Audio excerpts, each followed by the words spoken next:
இன்று கர்த்தராக கிறிஸ்து என்னும் இரட்சகர் உங்களுக்காக பிறந்திருக்கிறார்.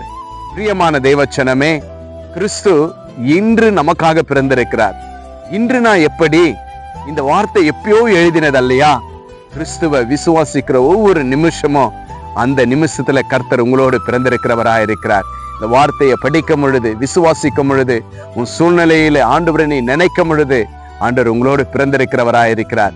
டிசம்பர் 25 மாத்திரம் கிறிஸ்துமஸ் கிடையாதுங்க. ஒவ்வொரு நிமிஷமும் இன்று விசுவாசிக்கிற ஒவ்வொரு தேவ பிள்ளைகளுக்கும் கிறிஸ்து உங்களோடு பிறந்திருக்கிறவராயிருக்கிறார். உங்களுக்கு நன்மை செய்கிறவராயிருக்கிறார். உங்களை தேற்றுகிறவராயிருக்கிறார். அவர் வல்லமை உள்ளவராயிருக்கிறார். அவர் எல்லாவற்றையும் ஆசீர்வதிக்கிற தேவன் இன்று உங்களுக்காக நமக்காக பிறந்திருக்கிற இயேசு கிறிஸ்து நம்முடைய எல்லா நன்மையும் கொடுக்க அவர் வல்லவராயிருக்கிறார். ஒரு நாள் மாத்திரம் கிறிஸ்துமஸ் அல்ல தேவ பிள்ளைகளே.